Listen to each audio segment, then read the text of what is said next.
The room is quiet in a way that only follows thunder. 4 silhouettes have stepped off stage, the floor still vibrating with a memory of drums, the air still sweet with the last chord. On a desk by the door lies a ledger with neat handwriting, a stack of contracts clipped in silver, a Cavern Club ticket pressed like a fossil between 2 pages. The spotlight that once burned white now softens to a hush, and in that hush you can almost hear him counting the beats that no one else could hear. His suit was immaculate, his manners precise, his gaze tuned to frequencies beyond applause. He rearranged chaos into symmetry, polished raw sound into a promise, taught the world how to listen, and then stood just out of frame. He opened the door that fame would walk through, and when the world rushed past, it never turned around to see who was holding it open. His name was Brian Epstein, the invisible architect of the loudest decade on Earth. He gave the band their first shape, their first chance, their first map. And then, as the noise grew, he began to fade.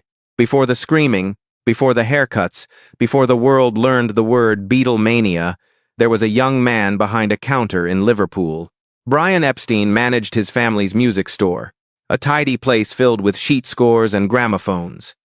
One afternoon in 1961, he followed a rumor, a local group playing in a cellar called the Cavern Club. The room smelled of sweat and cigarettes. The sound was raw, electric, almost defiant. In that chaos, Epstein saw not what they were, but what they could be. He straightened their jackets, shaped their manners, taught them to face the cameras as one. Within 2 years, 4 unknown boys became a global phenomenon, and he quietly became their compass. Yet behind his perfect suits and careful smile was a secret too heavy for the times. In a Britain where being himself was a crime, he lived between admiration and fear, success and silence. Every headline about the Beatles was also a whisper about him, one that could destroy everything he had built. Still, he carried on, orchestrating fame with invisible hands. But fame is a dangerous symphony. The louder it plays, the easier it drowns its conductor. He made the world sing in harmony. But who was listening when the music stopped? Liverpool, 1961. The fog rolled in from the docks, carrying the rhythm of a restless city. In the middle of it stood Brian Epstein, immaculate suit, calm smile, eyes that noticed what others missed. When he first descended into the smoky darkness of the Cavern Club, he wasn't searching for revolution. He was simply curious. What he found instead was destiny. On that cramped stage, 4 young men thrashed out melodies that defied order. Lennon's wit, McCartney's charm, Harrison's quiet intensity, and Starr's pulse. To everyone else, they were another scruffy skiffle band. To Brian, they were raw brilliance, waiting for structure. He offered management with a promise. "I'll make you bigger than Elvis." They laughed, but they signed. Epstein's vision was ruthless in its precision. He taught them discipline, matched suits, synchronized bows. He turned noise into narrative, rebellion into marketable charm. Under his guidance, they went from basement to BBC, from Cavern to Carnegie. Within 2 years, the Beatles was no longer a band, it was a brand, an empire, a mirror of a generation. But in every photograph, look closer. Behind the boy's grin stands a man in the shadows, eyes watchful, posture proud yet distant. He didn't want the spotlight. He only wanted perfection. And for a moment, he had it, the world spinning to a rhythm he conducted from behind the curtain.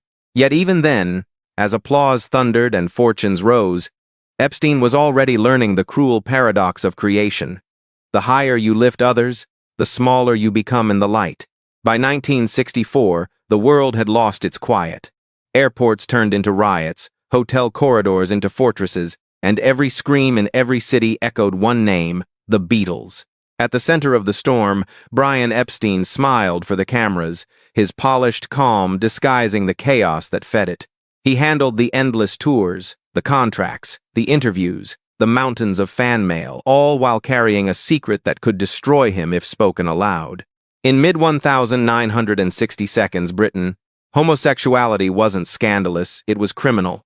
One careless whisper could mean ruin, prison, or exile. For Epstein, the man who had mastered every headline, the fear of becoming one himself was unbearable. He lived in quiet panic, watching for cameras that might turn, for voices that might gossip, Each day, he built the Beatles' dream while dismantling his own peace. There were rumors about loneliness, about unreturned affection, about a friendship with John Lennon that blurred emotional lines. None of it could ever be spoken.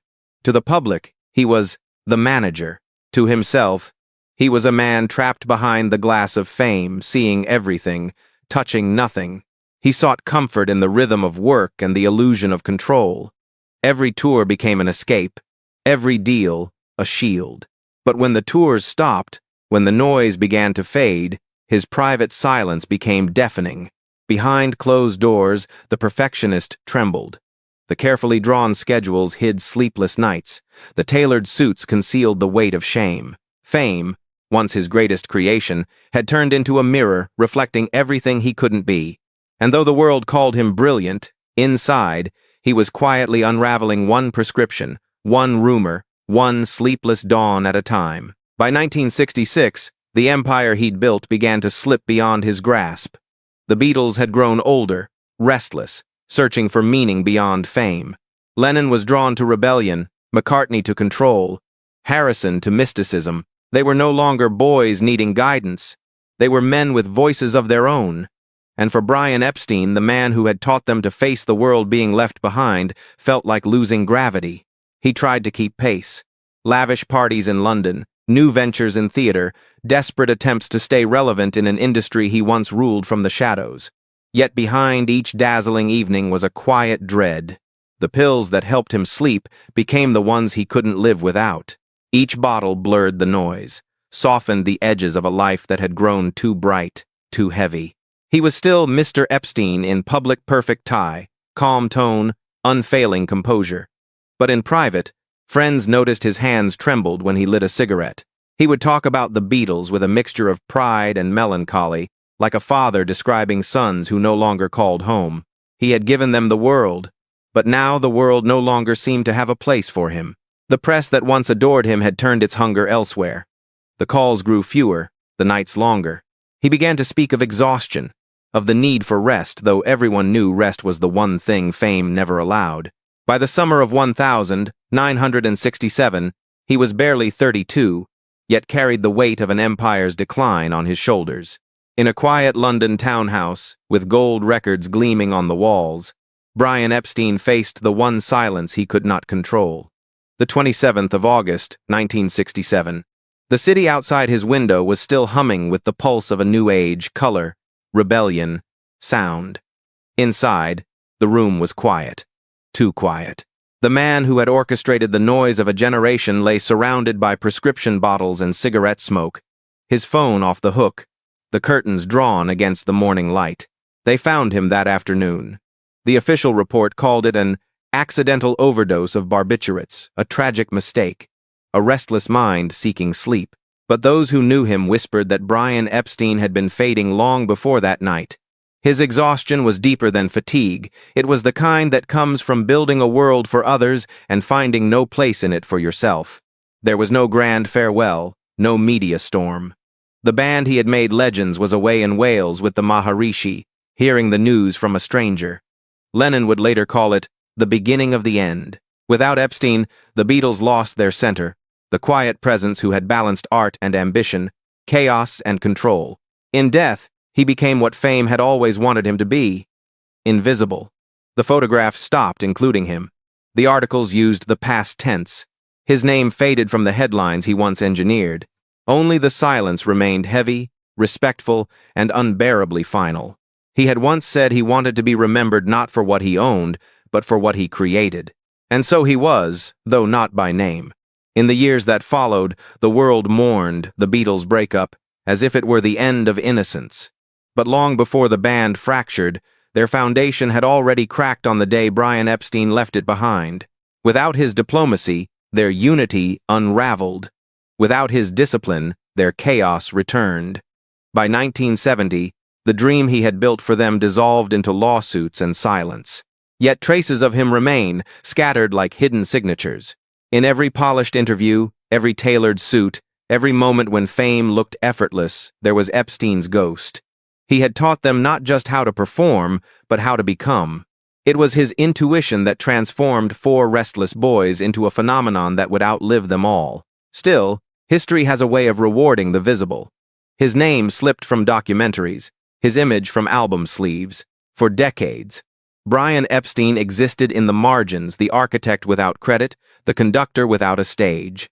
Only later did the world begin to whisper what the band always knew. There would have been no Beatles without him. Today, his story stands as both triumph and tragedy, proof that greatness often wears a mask of invisibility. He changed culture forever, but his own heart never found a safe audience. His silence became his signature.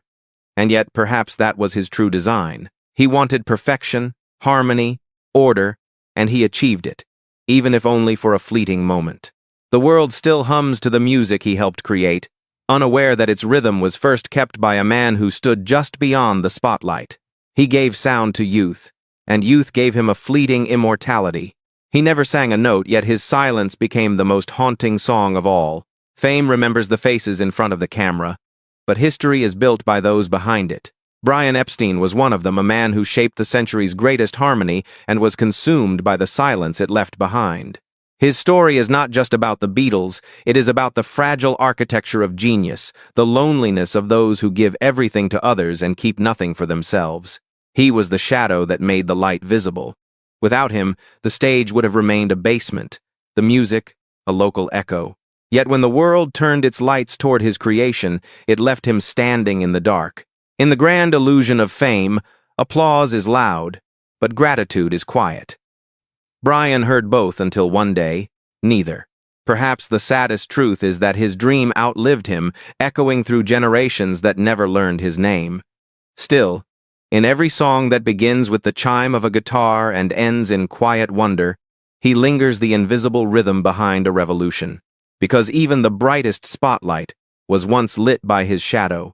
If this story moved you, take a moment to remember the man history almost erased. Behind every anthem, there is an echo behind every legend, a shadow. Brian Epstein never stepped into the light he created, yet his vision changed the sound of the world forever. Share this story, leave your thoughts below, and keep his name alive in the rhythm he gave us. Because fame fades, but remembrance keeps the light burning. Fame and shadows. Every star has its story.